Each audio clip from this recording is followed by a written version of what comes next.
Para mí el gran milagro del teatro, el que no tiene explicación, al que no le encuentro ninguna explicación nunca, es precisamente el de que un día determinado, a una hora determinada, en un lugar determinado, 300, 500, 1.800, 2.000 personas que no se conocen entre sí, que no se han visto nunca en la vida, que no se han puesto de acuerdo, que a lo mejor, casi seguro, no volverán a verse nunca más en la vida o no volverán a coincidir nunca más, coincidan a una hora, lugar, momento y día determinado en un espacio único, como es un teatro, para sentarse, detener sus vidas, dejar que sus vidas se queden en el exterior, pararlas y dejar que unos señores que nos llamamos actores, directores, autores, escenógrafos, es decir, profesionales del teatro, llenemos esas 2 horas habitualmente de su vida que ustedes ponen en nuestras manos.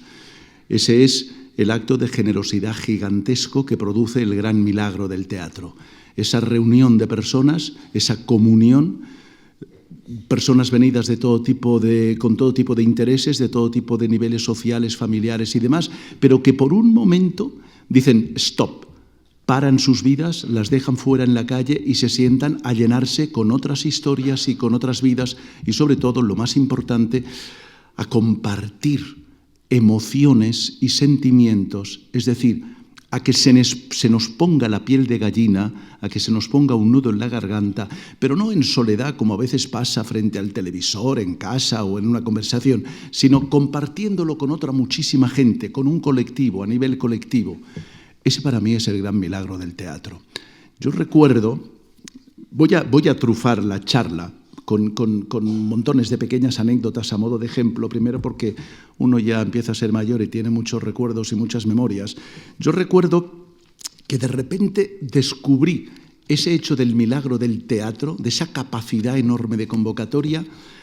Hacia el año 73 más o menos yo estaba en el Teatro María Guerrero, donde hice la primera parte, los primeros años de mi carrera y que fue mi auténtica escuela en los años 70, y yo intervenía en una función, una versión de Antígona, de Sófocles, una versión que había hecho José María Pemán, que interpretaba la compañía titular y que había dirigido José Luis Alonso, como todas las del María Guerrero.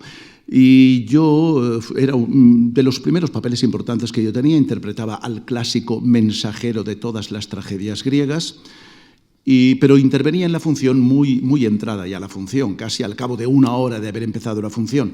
Eso me permitía que en los momentos previos a empezar la función, en lugar de tener que estar ya vestido y preparado en mi camerino, pudiera estar más relajado. Y entonces le pedía permiso al regidor del teatro para sentarme en una cafetería que había enfrente del María Guerrero, un bar-cafetería, en una mesita junto a la ventana, como media hora antes de la función, para desde allí ver, contemplar a toda la gente que poco a poco y luego ya en los últimos minutos con más velocidad se iban acercando a la taquilla a recoger sus entradas y entraban en el teatro. Y ese ejercicio que yo hacía prácticamente a diario fue el que me hizo descubrir en gran parte el porqué, la razón de mi vocación, de mi pasión y sobre todo el que me hizo entender, mejor que 3 años de escuela o mejor que otras muchas cosas, cuál es ese milagro del teatro, ese poder de convocatoria. Yo descubrí allí una especie de sentimiento curioso que comparto con ustedes, porque tiene mucho que ver con lo que yo entiendo que es mi oficio. Yo veía que todas esas personas iban llegando media hora antes, algunos se citaban en la puerta, se encontraban con otros con quienes se habían citado, otros llegaban corriendo en los últimos minutos. Todos ellos llegaban y entraban en el teatro con expectativas, con ilusión, con ganas de que les pasara algo en sus vidas en las siguientes 2 horas. Y yo, debo decirlo, me sentía como Dios. Y digo como Dios, no en el sentido de la expresión de me sentía muy bien, sino me sentía como Dios con mayúsculas. Es decir, me sentía, digamos, como un Dios. Me sentía como el gran hacedor, como el que todo lo puede. Porque meditaba y pensaba, mirándoles a la gente que se iba acercando al teatro, estas personas no saben todavía qué va a ser de sus vidas durante las próximas 2 horas. Y yo sí lo sé. Yo sé que se van a emocionar con determinadas frases, con determinadas imágenes, que van a reír en determinado punto, que van a llorar y que se van a sorprender, que van a viajar en una montaña rusa de emociones. Yo sé lo que va a ser de sus vidas durante las próximas 2 horas y ellos no. Digo, pues si yo lo sé, yo soy Dios, está clarísimo. Ese era lo cuento así de manera muy simplificada, pero esa reflexión prácticamente a diario es la que me llevó a pensar que mi oficio es mucho más que un oficio, es mucho más que un trabajo alimenticio con el que ganarse la vida, que mi oficio tiene algo de compromiso con el resto de los ciudadanos, y no hablo de compromiso social y político del que luego podemos hablar, hablo de un compromiso personal, del tú a tú, que la gente del teatro realmente tenemos unas obligaciones contraídas con los espectadores. Y vuelvo al tema inicial, esas personas que generosamente depositan su vida en nuestras manos. Nosotros no podemos hacer de ninguna manera, y eso ha presidido desde aquellos primeros años 70 hasta ahora el concepto que yo tengo de mi trabajo, no podemos de ninguna manera hacerles desperdiciar ese tiempo. Si alguien saliera de alguna representación, y estoy seguro que ha pasado, pero por suerte no me he enterado, de alguna representación en las que yo he participado, pensando que ha perdido el tiempo, que aquello no le interesaba nada y que ha perdido, que ha malgastado 2 horas de su vida, yo me sentiría terriblemente desgraciado, porque me sentiría que algo así como que he cometido un crimen, por pequeño que sea. No hay derecho a hacerle perder el tiempo a nadie. Ese concepto del oficio del teatro es el que me ha llevado a elegir las funciones que he hecho, la televisión que he hecho, las películas que he hecho, y es el que sigue presidiendo mi actuación.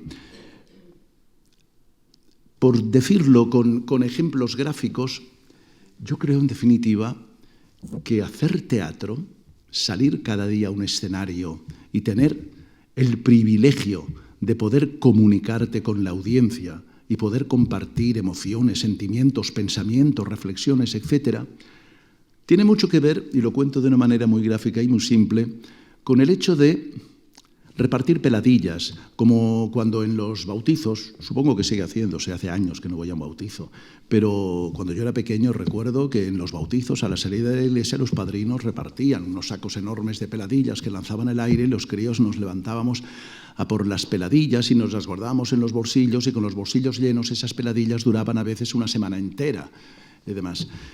Yo desde el escenario muchísimas veces tengo la sensación de que estoy repartiendo peladillas y caramelos. Estamos desde el escenario enviando continuamente, gracias a los buenos textos de los buenos autores, esas peladillas que son preguntas, motivos de reflexión, sugerencias, y que de alguna manera, sin que los espectadores sean conscientes, se van colando, como si ahora las lanzara, por entre los pliegues de la ropa, del abrigo, de algún fular, se meten en algún bolso, se esconden en algún rincón, de tal manera que cuando el espectador sale del teatro, se lleva con él esas peladillas, se lleva con él esos caramelos, y a lo mejor dentro de una semana, de 2 meses, de 4 meses, de 2 años, en cualquier recoveco del abrigo que llevaba puesto ese día, o al cambiar de bolso, o al meter la mano buscando otra cosa, aparecerá una de esas peladillas que entraron subrepticiamente, se colaron subrepticiamente ahí en una función determinada, y le hará no solo recordar aquel momento de aquella función en la que aquello se coló, sino que esa, a lo que yo llamo peladilla, que en realidad es una pregunta, un motivo de reflexión, a lo mejor cuando se encuentre con esa pregunta, que aparecerá como una bombilla que se enciende en la cabeza, encontrará la respuesta que en su momento no supo o no quiso encontrar. Con esto quiero decir que esto es lo que para mí es una representación teatral. El conseguir que perdure más allá y conseguir que el espectador encuentre respuestas a muchas preguntas, o algo más difícil todavía, que se haga muchas preguntas para las que no encuentre respuesta individualmente, pero que sí pueda encontrarlas en un acto de ceremonia colectiva como es el hecho teatral. Hay muchas, a lo largo de la carrera de uno, ha habido muchas ocasiones de comprobar que esto es así y de saber cuál es el grado de compromiso que uno tiene con los espectadores. Les voy a contar dos anécdotas que marcan muy bien para mí, que fueron momentos cruciales en mi vida y que fueron algo así como la caída del caballo de San Pablo. A partir de aquel momento, las dos anécdotas marcaron mi vida y que mi vida cogiera casi un rumbo diferente. Hablo de mi vida profesional. Yo recuerdo que estaba en el año 80, sería más o menos, en el Teatro Bellas Artes, allí junto a la calle Alcalá, en Madrid, haciendo una función que se llamaba Casa de Muñecas, una maravillosa función de Ibsen con un reparto extraordinario. Estábamos Amparo Baró, Asunción Balaguer, José Bódalo, gran maestro de actores, mi gran maestro, de quien más he aprendido en el teatro ha sido de José Bódalo y de Manuel Dicenta, y perdón, de don José Bódalo y de don Manuel Dicenta. Estábamos haciendo esa función, Casa de Muñecas, de Ibsen, y un día, llevábamos ya un mes de funciones, yo había quedado, estaba citado con un periodista como 2 horas antes de la función. Recuerdo que estaba lloviendo, estaba resguardado en esa especie de protección, de arcos de protección que hay justo a la entrada del Círculo de Bellas Artes, y muy cerca de la taquilla, esperando a que llegara el periodista con el que estaba citado, y sin quererlo, sin pretenderlo, pues oía los comentarios de la gente que se acercaba a la taquilla. Y me chocó especialmente ver a una pareja de unos 24, 25 años no más. Por el aspecto parecían novios, iban muy bien abrazados. Se pararon delante del cartel de la fachada y empezaron a leer. Y dijeron, a ver, Casa de Muñecas de Ibsen, y leían en voz alta. Ella le leía a él en voz alta, Casa de Muñecas de Ibsen, y empezaron a leer los nombres del reparto. Mi nombre iba el tercero del reparto en aquel momento. Empezaron a leer, creo que leyeron Amparo Baró, José Bódalo. Cuento esto y ahora me estoy dando cuenta de que puede parecer un ejercicio de vanidad. Pido perdón de antemano, lo digo con la máxima humildad posible. Pero cuando llegaron a mi nombre, dijeron José María Pou, y se produjo un silencio. Y yo me asusté muchísimo. Dije, Dios mío, ahora van a decir, este actor no puedo ni verlo, me parece horroroso, no sé. Y la chica dijo, pues sí, vamos a entrar, vamos a sacar entrada, porque este señor solo trabaja en cosas muy serias.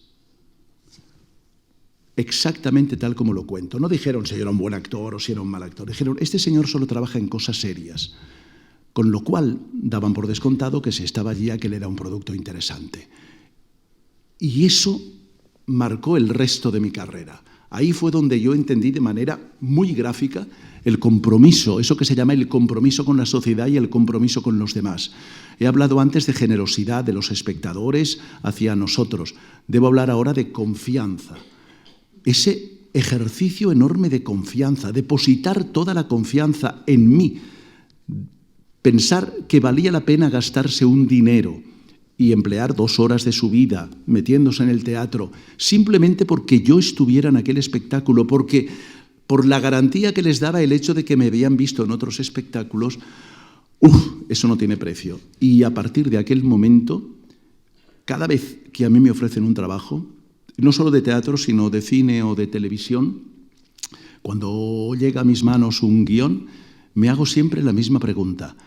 Aquella pareja de novios, de espectadores que en el año 82, que vete a saber lo que será de ellos, depositaron en mí esa confianza enorme, ¿qué harían ahora si me vieran en este trabajo? Si mi respuesta, la que me doy a mí mismo, es que seguirían manteniendo la confianza, entonces digo que sí a la oferta de trabajo. Si pienso, no, a lo mejor no les gustaría y perderían confianza en mí, automáticamente digo que no, para no arriesgarme en absoluto. Ese sentirse depositario de la confianza del espectador, que es algo que se va ganando pues con los días, con los meses, con los años, con las funciones, con las películas, con los programas de televisión, es de las cosas de las que me siento más satisfecho de esos ya casi 40 años de carrera.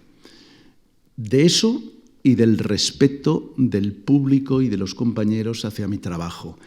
Yo no busqué nunca, no he buscado nunca, no he perseguido nunca eso que se llama la popularidad, la fama y demás. Entre otras cosas porque no he tenido tiempo, porque yo creo que eso de ser famoso y popular es una carrera en paralelo a la de ser actor. Son dos carreras distintas que pueden funcionar en paralelo y que hay quien tiene fuerza y energía suficientes para llevarlas muy bien en paralelo. Pero no es mi caso. Yo siempre he considerado que eso de la popularidad, la fama, si la hay o demás, el prestigio, viene dado como consecuencia de tu trabajo. Digamos que es un efecto secundario, un efecto colateral, una herida de guerra, si se me permite la metáfora. Pero nunca el motivo principal de tu trabajo, que debe ser únicamente el trabajo y el que tu trabajo llegue directamente al público. He hablado de dos anécdotas. Junto a la anécdota esta, que viene a ilustrar lo que yo entiendo que el actor, lo que es el compromiso del actor con el espectador, hay otra que toca más a fondo, llega a un nivel mucho más humano, de persona a persona.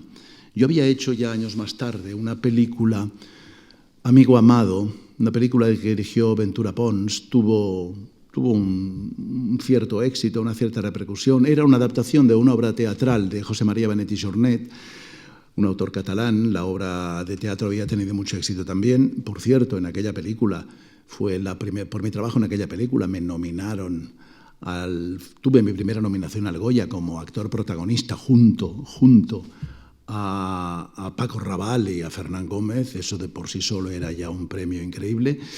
Y al poco tiempo de haberse estrenado la película, cuando ya la película había salido en vídeo, un día bajaba yo por las Ramblas de Barcelona, hacía un ensayo, supongo, algo así, eran más o menos las 12 del mediodía, y de repente, en ese montón de gente que siempre hay en las Ramblas de Barcelona, noté ese sexto sentido que tenemos, que alguien me perseguía por detrás corriendo, y no solamente me perseguía, sino que en un momento determinado me sobrepasó y me obligó, se puso delante de mí y me obligó a pararme, me frenó, casi me frenó con su propio cuerpo.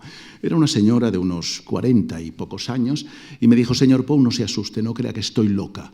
No, sé perfectamente lo que hago, pero necesito hablar con usted ahora mismo aquí porque le he visto pasar y llevo 10 minutos sin respiración corriendo detrás de usted porque no puedo perder esa oportunidad. Y dije: no, hablemos, ningún problema, encantado. Y me dijo: quiero contarle lo que me pasa. Y la historia que me contó marcó también mi profesión para el resto de mis días porque me hizo conocer otro aspecto de mi oficio. Me dijo: mire usted, yo he perdido hace escasamente 7 u 8 meses a un hijo con 22 años. Fue una de las primeras víctimas del SIDA en este país y no tengo ningún ambaje en decirlo, mi hijo, que se había marchado de casa con 18 años por esos problemas de falta de entendimiento, padres e hijos y demás, había terminado siendo eso que se llama un prostituto. Ejercía la prostitución masculina en las calles de Barcelona. Murió como consecuencia de la enfermedad de la que se contagió en la práctica de su trabajo. Fue un golpe muy duro para mí. Y de repente, al cabo de unos meses, un día vi en televisión la película Amigo Amado, de la que usted era el protagonista. Debo contar, para aquella gente que no lo sepa, para aquellas personas que no la conozcan, que Amigo Amado es una historia en la que un profesor universitario, un hombre de unos 50 años, homosexual, que sabe que tiene una enfermedad terminal y que va a morir, decide que necesita traspasar su herencia, sus conocimientos a una persona de las nuevas generaciones y elige a una persona joven que resulta que en la película es también un chico joven universitario, pero que ejerce en sus ratos libres la prostitución masculina y que se encuentran en uno de esos lugares donde se frecuenta este tipo de actividad, y el profesor decide no es que se enamore de ese alumno, sino que decide establecer un contacto íntimo con él para irle transmitiendo poco a poco ese saber suyo que él sabe que va a desaparecer y que al ser homosexual, soltero, sin hijos, no tiene a quien transmitir. Esa era, digamos, la historia de la función.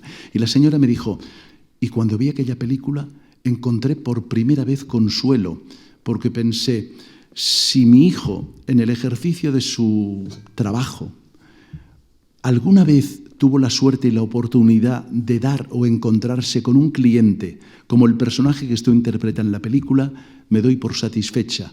Ojalá mi hijo se hubiera encontrado de alguna manera con alguien como ese personaje que usted interpreta para que le hubiera ayudado, que le hubiera transmitido algo, aunque solo hubiera sido durante 1 hora, 2 horas.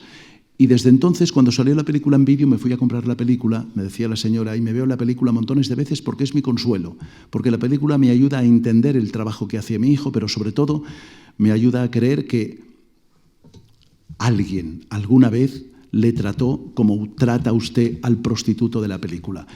Y me decía, y he llegado a crear unos vínculos tan grandes con usted que su imagen, el hecho simple de verle de vez en cuando en alguna foto, en alguna revista o en un periódico, me sirve de consuelo. Tal como lo cuento, lo estoy contando y se me sigue poniendo la piel de gallina. Debo decir que me asusté muchísimo en aquel momento. Dije, yo no quiero de ninguna manera aceptar esa responsabilidad. Yo no tengo nada que ver con la vida de esa persona. Yo no quiero formar parte de la vida de alguien a quien no conozco y demás. Le di las gracias educadamente, le agradecí, intenté con buenas palabras corresponder a aquella confidencia tan íntima que me hacía la señora y seguí caminando y decidí que no iba a la cita a la que tenía que acudir aquella mañana, sino que seguí Rambla abajo y me senté en un banco cerca del mar y porque necesitaba reflexionar, porque allí me di cuenta también del otro tipo de compromiso que los actores y la gente de teatro tenemos con el público en general. Y sobre todo los actores, cómo los actores a veces proyectamos, o la gente proyecta en nosotros, un tipo de historias, un tipo de relación de la que no somos en absoluto conscientes, pero que consiguen actuar como bálsamo, como consuelo, a veces como terapia, a veces como compañeros que van muy unidos a determinadas situaciones, ¿no? Hay muchísimas personas que se quedan con el trabajo del actor y lo guardan y les sirve de compañía durante mucho tiempo. Y ese era otro tipo de compromiso. Es decir, allí entendí qué personajes debía hacer y qué personajes debía no hacer. Y también tengo muy presente a esa señora, igual que a la pareja del Teatro Bellas Artes, cada vez que yo decido hacer o no un trabajo. Ya sé que estoy hablando de manera desordenada, pero cuando recibí la invitación de la Fundación Juan March y me dijeron, le pedimos que haga usted una primera sesión con una conferencia, luego una segunda sesión, haremos una entrevista y una escena y demás. Yo dije siempre lo mismo, no hago conferencias, como ha dicho Lucía al principio. No, yo lo que quiero es compartir con los demás, a modo de charla informal, pensamientos, lo que se me ocurra en voz alta, de reflexiones acerca de mi oficio en general. Hay otra, tiene mucho que ver con esto, con esta anécdota de la que hablo, de la madre con el hijo, porque yo creo que los actores muchas veces no sabemos quiénes somos. Y creo que proyectamos una imagen hacia el público que en un 90 y tantos, en un elevadísimo 90 y tantos % de los casos, no se corresponde a quiénes somos en realidad. Hay una escena de una función de teatro, es una escena magistral de uno de los grandes textos de la historia del teatro contemporáneo, bueno, de la historia del teatro del siglo pasado, pero contemporáneo, que es una obra de Pirandello, quizá bastantes de ustedes, estoy seguro, la conocen. Se representó hace poco en el Centro Dramático Nacional y hace muchísimos años más también en el María Guerrero.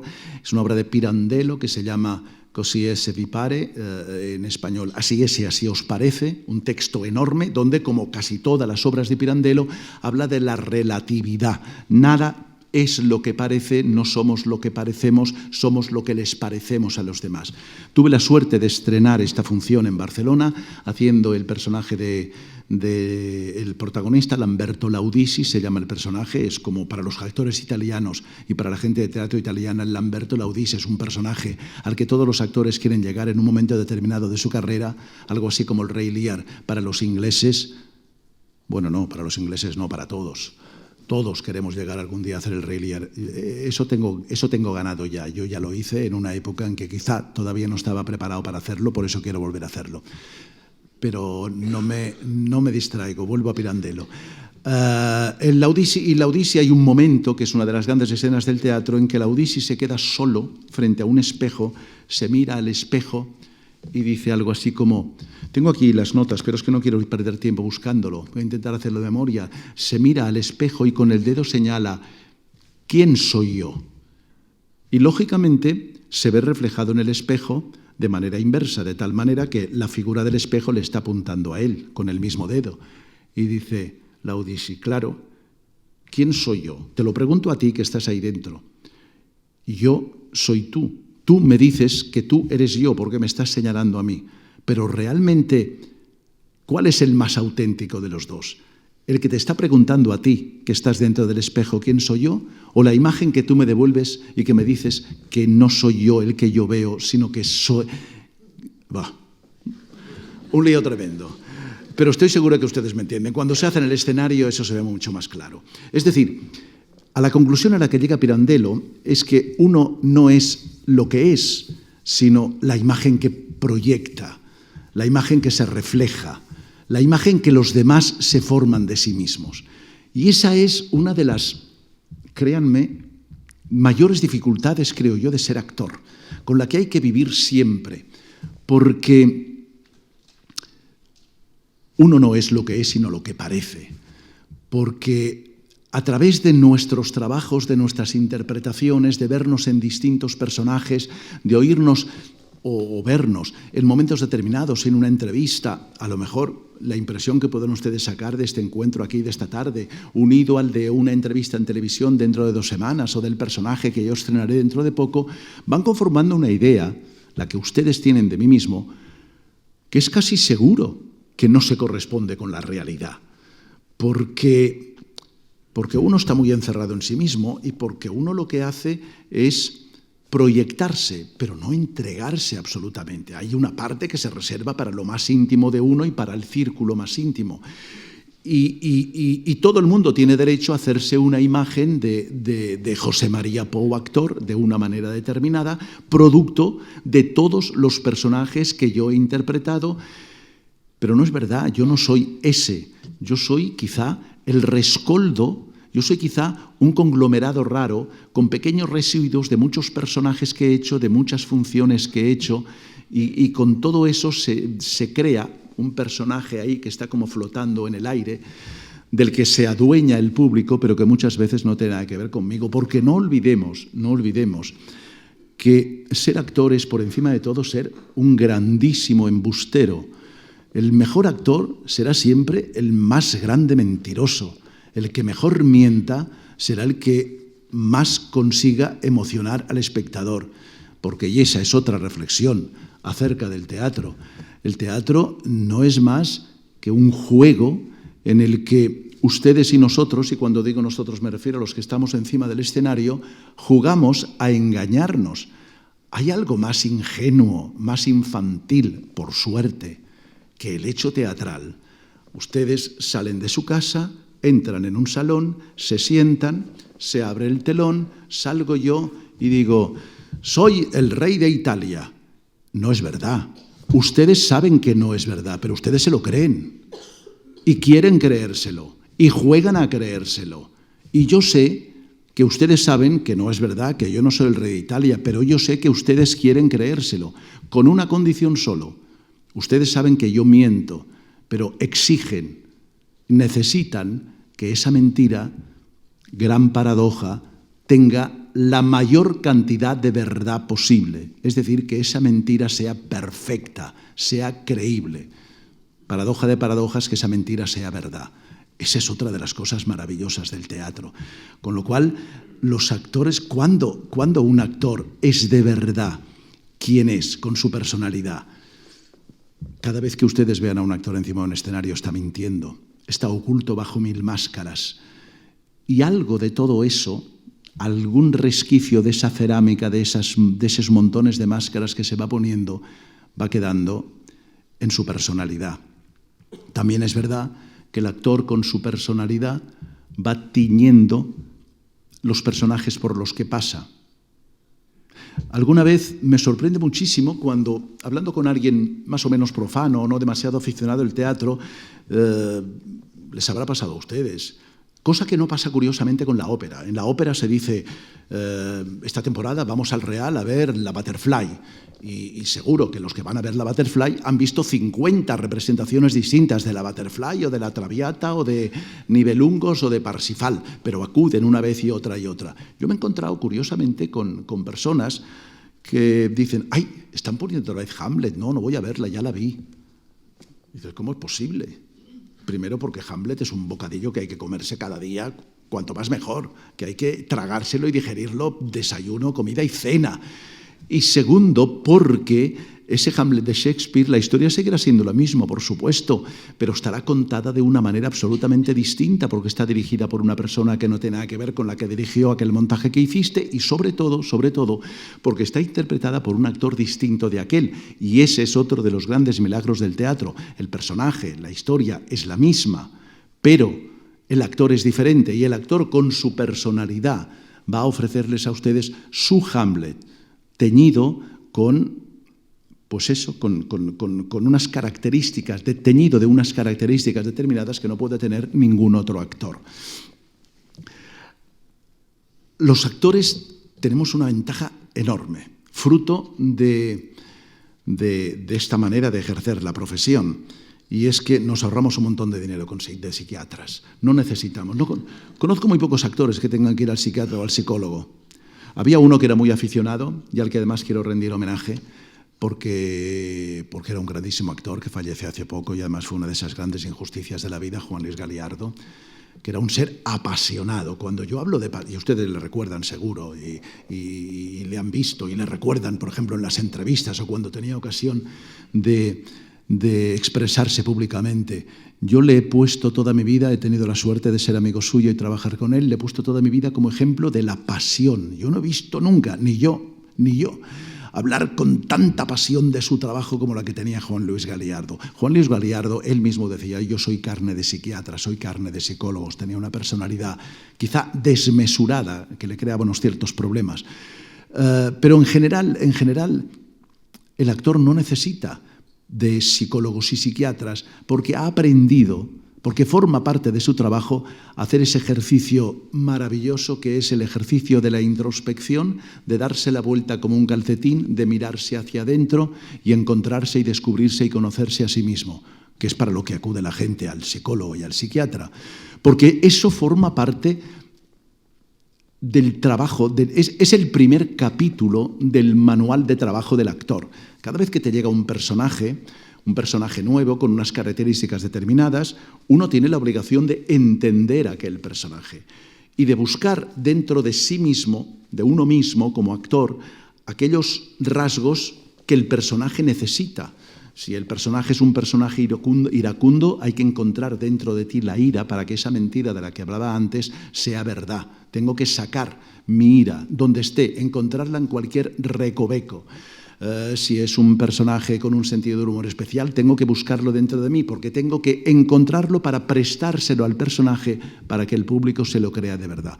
Y ese ejercicio repetido un día tras otro y tras otro, un personaje tras otro y tras otro, hace que te conozcas perfectamente, que sepas dentro de ti, dentro del cerebro, qué resorte debes tocar o cerca del corazón para que se produzca una emoción determinada.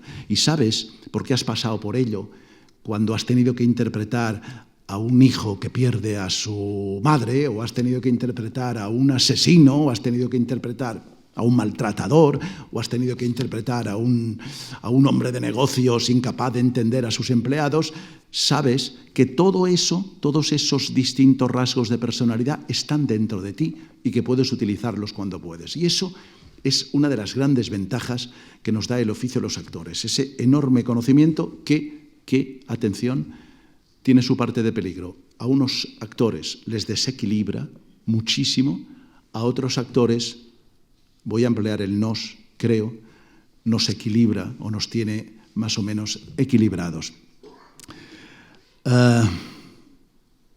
Estaba pensando en algo ahora mismo, mientras contaba esto, algo que venía al hilo y acabo de perder el hilo. No del discurso, yo acabo de perder el hilo de un ejemplo que iba a poner. Sí, iba a decir, a mí me gusta poner una imagen, atención, es una imagen que quizá puede molestar a alguien, no lo creo. Yo creo que el cerebro, yo digo en broma el cerebelo, el cerebro, la masa encefálica de los actores, la masa encefálica visualmente la imaginamos, la representamos toda, esa cosa que tenemos ahí dentro que está llena de arrugas, de pliegues y demás. Pues yo creo que la masa encefálica, el cerebro de los actores, tiene más arrugas, más pliegues y mucho más recovecos, y está mucho más arrugada que el de las personas normales, si me lo permiten, con todo el respeto. Quiero decir, ¿por qué? Porque los actores estamos continuamente manoseándola, estamos metiendo ahí nuestras manos y abriendo caminos para ir encontrando más cosas dentro, continuamente.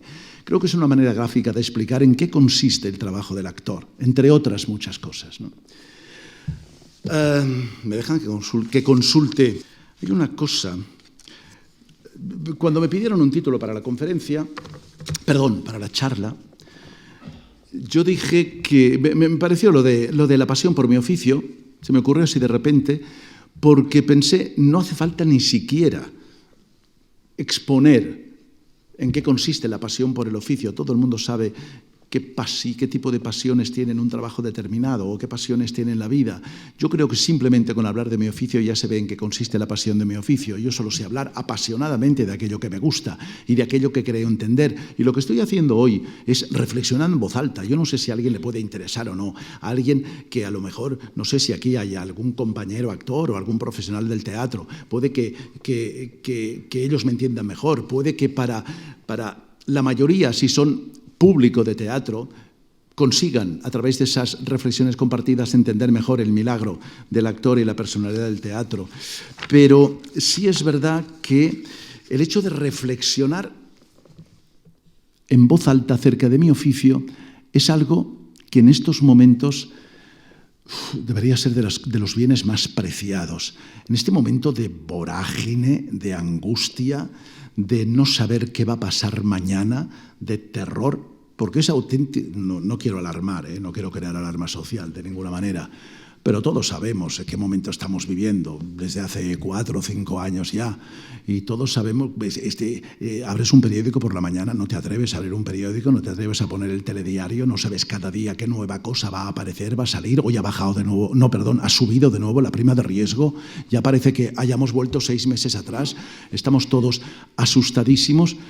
No tenemos tiempo más que para estar con el susto continuo en el cuerpo. El hecho de sentarse y reflexionar y pensar en algo e intentar darle la vuelta y entenderlo es ya todo un premio. Yo creo que la Fundación Marx, y ahí quiero agradecerlo, me ha regalado a mí hoy esta silla y esta mesa y me ha dicho: José María, párate, sienta un momento y reflexiona en compañía acerca de, de lo que es tu oficio. Y eso se lo agradezco muchísimo porque no hay muchas ocasiones de hacer esto. Me gustaría hablarles no quisiera entrar en detalles biográficos ni examinar con detalle mi carrera, aunque quiero dejar unos minutos para hablar de la situación del teatro en estos momentos. Pero me gustaría pasar por un momento por una zona, compartir con ustedes una idea que me da vueltas por la cabeza desde hace muchísimo tiempo. A estas alturas de mi vida no tengo al contrario, me gusta decirlo en voz alta y en público. Yo soy de los que confieso mi edad enseguida, la primera, porque continuamente me dicen, pues no lo parece, y eso se agradece muchísimo. No están ustedes obligados a ello, por supuesto, no, pero yo estoy en los 69. Sí. Gracias, pero yo estoy en los 69. Y no me lo creo, lo juro. Voy por el mundo con las mismas ganas, con la misma pasión y sobre todo, con la misma curiosidad que cuando yo empezaba en esto con 17 años. Exactamente con la misma. Cuando ahora entro en un proyecto nuevo, empiezo a ensayar una función y los actores jóvenes se me acercan y me dicen: señor Pou, don José María, algunos maestros. Miro a mi alrededor porque creo que están hablando con otro, que no se pueden referir a mí de esa manera, porque yo me siento en cada proyecto, y lo digo de verdad, no es falsa humildad, un chico que empieza, que tiene que aprender. Y pensando en ello, el otro día, haciendo un poco de balance, me di cuenta de que en mi vida personal y en mi carrera profesional, muy difícil de separar una cosa de la otra, muy difícil. Por eso que he dicho antes de que ser actor no es un oficio, ser actor es una manera de entender la vida. Hay compañeros míos que dicen de mí que yo soy un cura laico, porque practico mi oficio como si fuera un sacerdocio. Tampoco es eso. Pero sí es verdad que es la razón fundamental de mi vida y entonces me es muy difícil separar mi vida privada de mi trabajo. Me di cuenta, y eso tiene que ver con lo que decía antes de que la Fundación Marx me ha ofrecido esta butaca y esta silla para sentarme y pararme a reflexionar en esa época de velocidad en la que andamos todos. Me di cuenta de que el hecho de sentarse en una silla y reflexionar y ver ha marcado mucho las distintas etapas de mi vida. Y que hay 3 etapas de mi vida profesional, que vienen marcadas absolutamente por el hecho de estar sentado en una butaca, en un patio de butacas. Aprovecho, abro un pequeño paréntesis en ese desbarajuste en el que estamos viajando todos, por mi culpa. Abro un pequeño paréntesis para decir, porque no quiero olvidarme de ello, que yo he aprendido, estoy seguro, no exagero en absoluto, yo he aprendido mucho más del teatro viendo teatro que haciendo teatro. He aprendido mucho más de mi oficio, de cómo se debe hacer teatro, cómo debe ser, etcétera, siendo espectador que siendo profesional, siendo actor o siendo director. Lo que más me gusta de mi vida, más incluso que estar encima del escenario interpretando al Rey Lear, es estar sentado en una butaca viendo a un actor interpretar al Rey Lear. Y yo creo que, si no todo, un 80%, y no exagero, del dinero que yo he ganado en mi vida, poco o mucho, me lo he gastado yendo por el mundo a ver teatro. En cualquier idioma, en cualquier rincón del mundo. Soy feliz siendo espectador, tanto o más que siendo actor. Y digo esto porque creo que en mi vida profesional la marcó precisamente un patio de butacas y, ampliando, diría que 3 patios de butacas en 3 momentos determinados de mi vida. Recuerdo primero el patio de butacas de un pequeño teatrito de pueblo, el teatrito de un centro parroquial cívico de Mollet del Vallès, el pueblo donde yo nací, muy cerca de Barcelona, a 10 minutos de Barcelona, donde había un cuadro de actores, de aficionados, como en muchísimos pueblos de Cataluña y el Mediterráneo en general, Valencia también, que ha sido Cataluña, el Mediterráneo en general ha sido cantera de muy buenos actores, porque hay una enorme tradición que viene de mucho tiempo atrás de teatro, de aficionados. Hay pequeños pueblos con 2 y 3 compañías de aficionados que siguen aún hoy en día, haciendo una función cada semana y ensayando cada día por las noches. Eso es una cantera maravillosa. Bueno, pues en Mollet, donde yo nací, mi padre era el responsable, no artístico, no dirigía a los actores, pero sí el responsable técnico de esa compañía de aficionados, por lo tanto era el responsable de montar las escenografías y demás. Y eso hizo, yo creo que mi vocación nació allí, porque tuve la suerte inmensa de nacer en una familia para la que ir al teatro era un hecho habitual. Yo me recuerdo a mí mismo los domingos por la tarde, el ritual era siempre el mismo. Después de tomar café había que vestirse de domingo, como se usaba entonces, para ir toda la familia de la mano, padre, madre y 4 hermanos que éramos, para ir al teatro. Y a las 6 en punto de la tarde estábamos sentados en el patio de butacas de un teatro todos los domingos. Y no solo de esa compañía de aficionados del pueblo, sino que de vez en cuando mi padre nos premiaba a los 4 hermanos llevándonos a alguno de los teatros importantes de Barcelona. Considero que ese es el mejor regalo que me han hecho mis padres. Hacer que el teatro para mí sea un hecho habitual desde muy pequeño. Y ojalá el teatro fuera un hecho habitual para muchísima gente. Otro gallo nos cantaría, de otra forma hubiera ido este país. Sé y agradezco, y hay muchísima gente aficionada al teatro, pero hay muchísima gente que no ha pisado nunca un teatro, por problemas de todo tipo, social, dinero, económico, falta de interés, lo que sea. Llegado a este punto, sé que alguien me puede decir, tú tampoco has estado nunca en un estadio de fútbol. Y es verdad. Yo no he pisado en mi vida un estadio de fútbol. pero no porque me niegue, no porque diga va de retro Satanás, no porque renuncie, como decían antes, del fútbol, ni mucho menos, me apasiona el fútbol. Veremos el partido a las 9, por supuesto. No nos lo perderemos, por descontado. Estoy deseando verlo. Me apasiona el fútbol. Pero por circunstancias raras, bueno, raras no, porque normalmente un partido de fútbol casi siempre coincide con mi trabajo, en las horas del trabajo. Y tengo la suerte o la desgracia de estar trabajando continuamente. Me resulta muy difícil. He recibido invitaciones de todo tipo para ir al palco de no sé qué. Total, no he visto nunca en mi vida un partido de fútbol, con lo cual, cierro el paréntesis, no puedo quejarme de que haya alguien que no haya estado nunca en su vida en un teatro. Aunque sí puedo quejarme, son pasiones distintas. Son pasiones distintas con resultados distintos y cometidos distintos. Vuelvo a lo que iba antes de la digresión.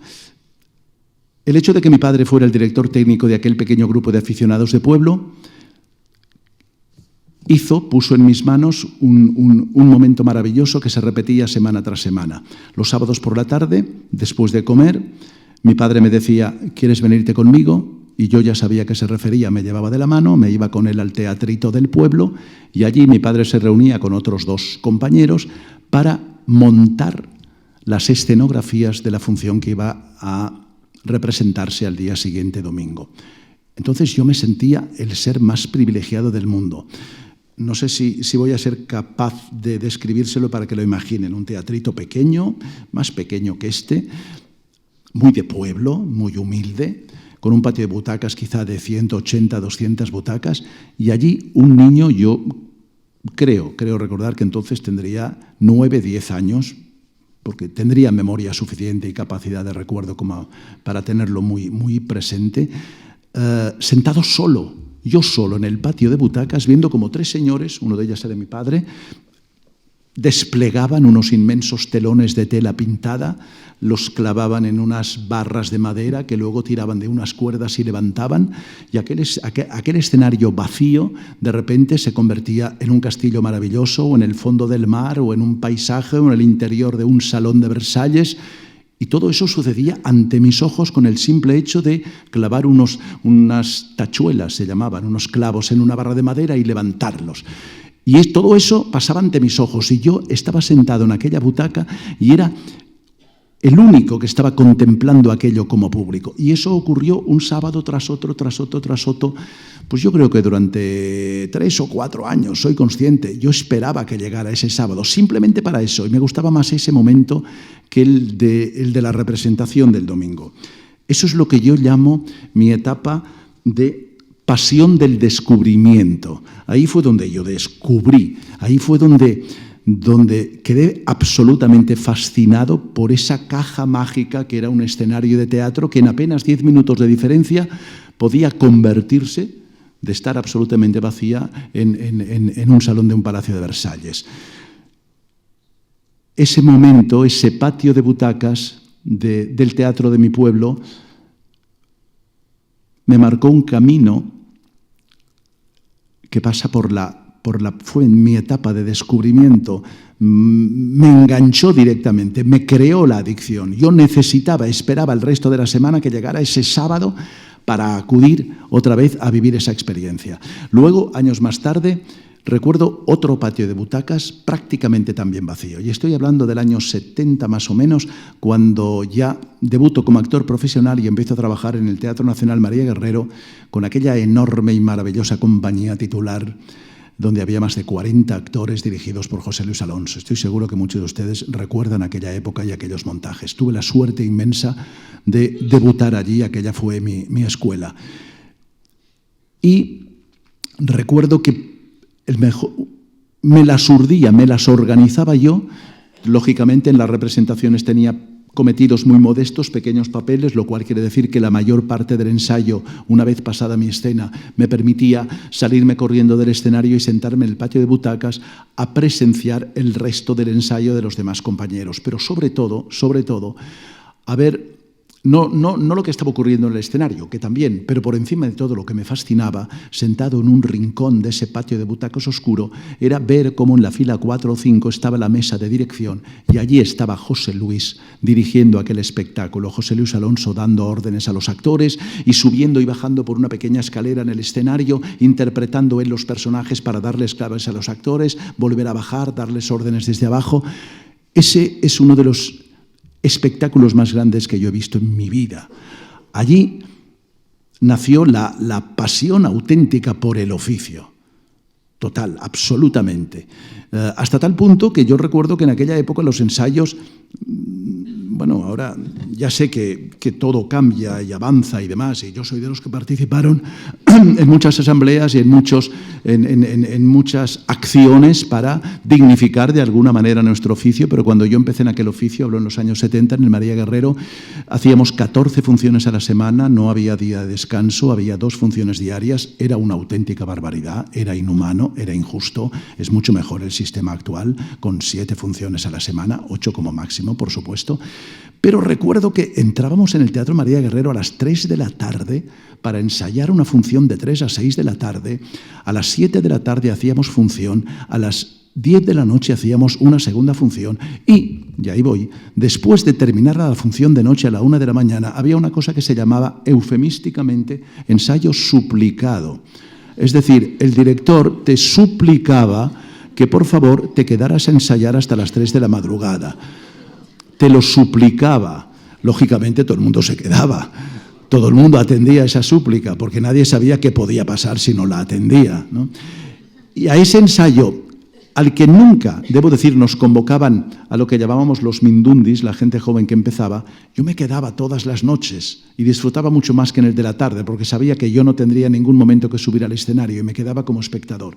Lo poco o lo mucho que he aprendido de esta profesión lo aprendí en esos 3 años, en el Teatro María Guerrero, viendo a José Luis Alonso dirigir los espectáculos y estando yo, no en el escenario, sino sentado en la oscuridad de un patio de butacas.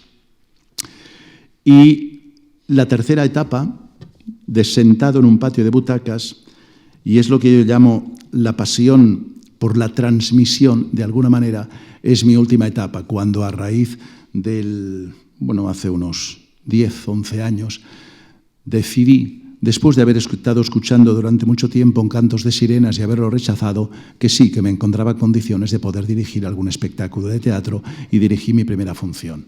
Fue una función que se llamaba La Cabra, una función de Edward Albee, que es de las mejores cosas que se han escrito en los últimos años. Tuve la suerte de que cayera en mis manos.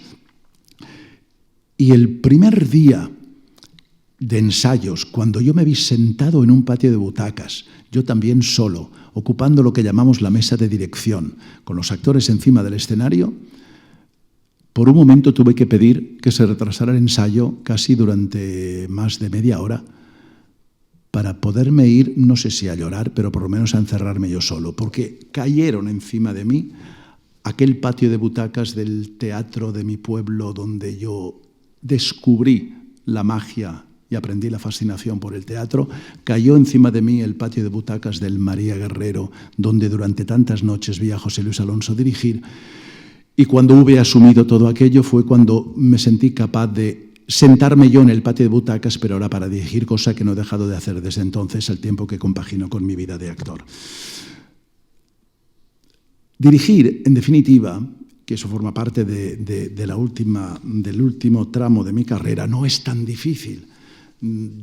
A mí había muchísima gente que me decía desde hacía mucho tiempo: José María, tú eres una persona muy inquieta, muy preparada, tú eres un actor estupendo, con perdón, deberías dar un paso más y convertirte en director. Y eso me enfadaba muchísimo, más aún, voy a utilizar la palabra, me cabreaba muchísimo. Decía, pero ¿por qué demonios ser director es un paso más que ser actor? El director es un creador, es un artista, como lo es el actor. Es un creador al mismo nivel que el director. El espectáculo depende del talento de los dos. Y el talento no es una cosa que venga como el maná, como el pan caído del cielo. El talento es una cosa que se consigue cada día, trabajando codo con codo, actores, directores, todos juntos.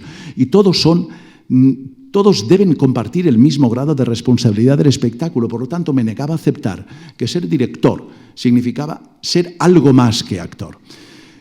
por fin, cuando cayó esa historia de la cabra en mis manos, decidí que esa historia yo la entendía tan directamente que no quería de ninguna manera que la dirigiera otra persona. Porque ser director, en definitiva, no es más que contar una historia según tu punto de vista. Yo creo que gran parte de los que estáis aquí esta tarde tenéis hijos, tenéis nietos, y estoy seguro que muchas noches, muchísimas noches, les habéis contado el cuento de Blancanieves, por aquello de que está de actualidad, o La Cenicienta, o cualquier otro cuento a los hijos y a los nietos. Y cada una de esas personas que cada noche, y vamos a cifrarlas imaginariamente, tirando por lo bajo en 20.000 en todo el mundo, que cada noche le están contando el mismo cuento a sus hijos, porque los cuentos, sean de Perrault o de los Grimm, se repiten unos a otros continuamente. Cada abuelo, cada padre que está contando un cuento, está dirigiendo un espectáculo, porque lo está contando a su manera. Siendo el mismo cuento, lo está contando de manera absolutamente distinta, con otro ritmo, poniendo énfasis en unos apartados determinados de cómo lo cuenta otra abuela o otro padre. Pues bien, dirigir teatro es eso. Dirigir teatro no es más que coger una historia, decidir cómo quieres contarla, de acuerdo con tu personalidad, y convencer al resto del equipo, actores, equipo técnico, escenógrafos y demás, de que esta, la tuya, es la mejor manera de contar esa historia. Y si les convences a todos y todos se montan en el mismo carro que tú y vais por la misma senda y consigues llevarlos a todos por la misma senda, ese será un buen montaje, o por lo menos será un montaje auténtico, acorde con tu personalidad. Y para eso necesita la colaboración de todo el mundo, de los actores, del equipo. Es una labor de equipo. Cuando yo tuve la suerte inmensa de poder hacer eso, me di cuenta de que empezaba otro salto de mi carrera, empezaba un nuevo compromiso. Y haciendo resumen, digo, porque es algo en lo que estoy empezando a escribir. Me han pedido últimamente que escriba algo, es algo que me he negado siempre, pero creo que uno ya va teniendo años y debe intentar pensar en que, más allá de los recuerdos que queden de sus trabajos, alguna cosa puede quedar para ayudar, sobre todo a la gente joven que empieza en la profesión, que me escriben muchos emails y vienen algunas charlas, incluso me piden para acudir a los ensayos, con lo cual creo que ha llegado esa etapa de la pasión por la transmisión. Y como estamos ya cumpliendo la hora, no quiero terminar sin hacer una breve reflexión sobre el teatro en la actualidad. Uf, qué difícil. ¿Podemos disponer de 2 horas más? No, ¿verdad? Ya lo sabía. No, bromas aparte. Es difícil el momento, por supuesto. No quiero que nos vayamos de aquí con la sensación de que todo es maravilloso y que el teatro está como en una burbuja y fantástico. No, el teatro está pasando por malos momentos, lógicamente, pero no tan malos. Tampoco tenemos por qué ser tan pesimistas. El teatro está cumpliendo. Miren ustedes, hay una estadística, no fallan. La gente que cree en las estadísticas dice que eso no falla nunca. Y es verdad, la historia suele dar la razón. Los estudios sociológicos y demás, a lo largo del tiempo, han demostrado que en las épocas de las grandes crisis, el público acude al teatro más que nunca. En la época de la gran crisis del 29 en Estados Unidos, crisis mundial también, Broadway tuvo más espectadores que nunca. En la otra gran crisis de los 60, principios de los 70, en España y en el resto del mundo había más espectadores que nunca. En este momento de esta crisis galopante que nos invade, etcétera, etcétera, en la que llevamos metidos 4 años, por lo bajo, 4 años, en esos últimos 4 años, aunque parezca increíble, el número de espectadores al teatro ha ido aumentando, igual que ha ido aumentando, lógicamente, el número de recaudación por taquilla. Mientras otros sectores iban perdiendo público, iban cerrando comercios, problemas bancos, la gente no dejaba de acudir al teatro. Es más, en los últimos 4 años, y ahora explicaré por qué digo los últimos y no este, en los últimos 4 años el público ha acudido al teatro más que en los 4 años anteriores a la crisis. ¿Y por qué? Pues intento con eso cerrar el ciclo por aquello de que les hablaba al principio, porque en estos momentos más que nunca el teatro es bálsamo, el teatro es consuelo, el teatro es como una especie de manual de autoayuda, el teatro es un ejercicio de convivencia. En el teatro nos reunimos cada día esos cientos de personas que a lo mejor no volveremos a encontrarnos bajo ningún otro techo y compartimos no ya las emociones y sentimientos propios de la historia que nos están mandando desde el escenario, sino compartimos algo mucho más importante. Sentados unos a otros, codo a codo, compartimos el mismo aire, hasta el mismo ritmo de respiración, el mismo nivel de atención, casi siempre, si el espectáculo consigue igualarnos a todos en ello.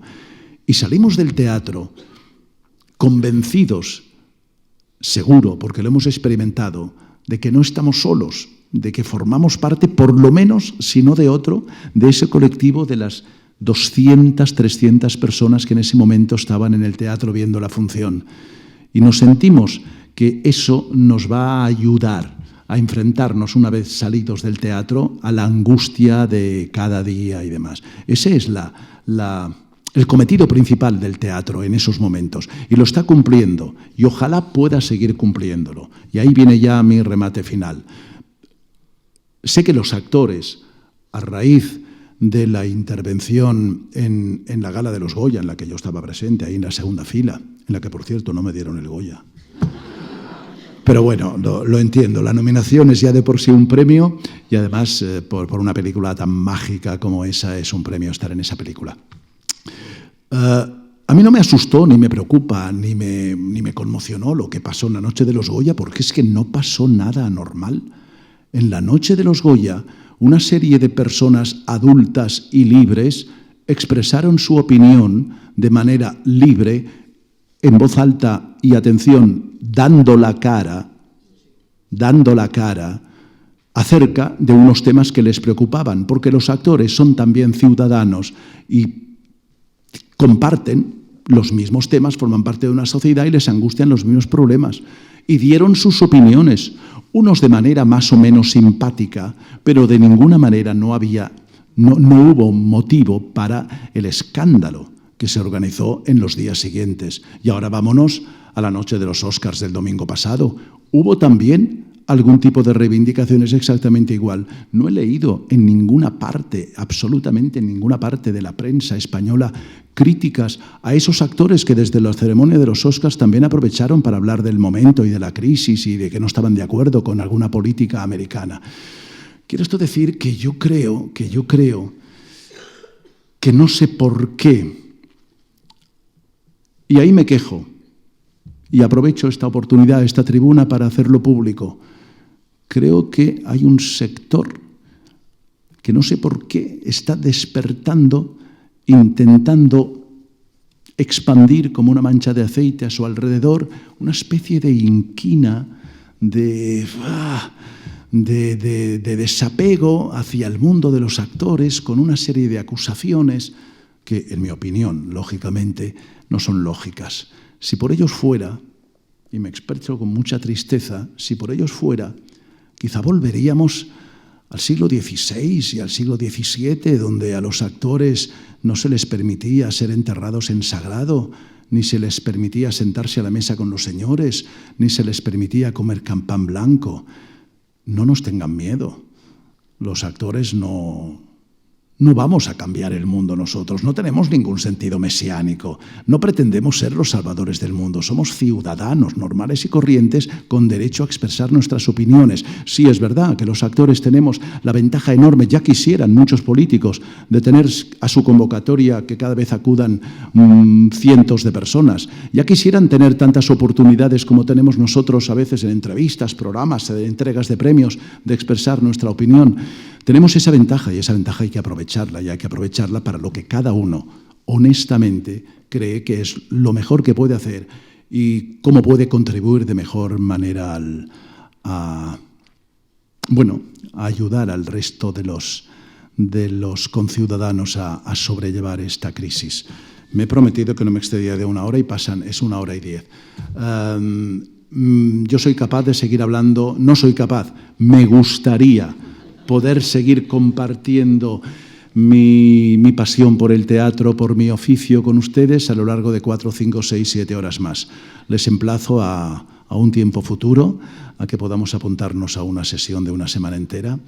Si a ustedes y a mí nos sigue uniendo la misma pasión, no solo por el teatro, sino por la lectura, por cualquier manifestación de tipo cultural, a la que tenemos que agarrarnos con todas nuestras fuerzas, porque parece que últimamente hay una palabra maldita, no quiero pronunciarla, pero la pronuncio, recortes, a la que parece que cualquier manifestación de tipo cultural es de lo primero que se puede prescindir. Me niego a hablar de la subida del IVA, vamos a poner todos buenas caras, vamos a disfrutar del hecho de habernos reunido aquí y ojalá ustedes salgan de aquí, como voy a salir yo, convencido de que he abierto un poco mi corazón, he abierto un poco mi intimidad, porque pocas veces me he expresado en voz alta, con tanta sinceridad, con tanta tranquilidad y notando tanto afecto, tanta atención y tanto cariño como el que he visto aquí esta tarde. O sea que soy yo el que les dice muchísimas gracias.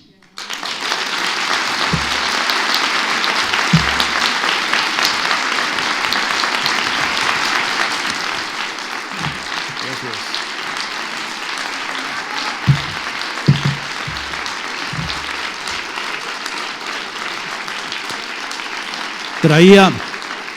Perdón. Es como lo del saludo final, no me resisto. Traía escritos 38 folios, no he leído ni uno. Y en los 38 no hablaba de nada de lo que estaba hablando.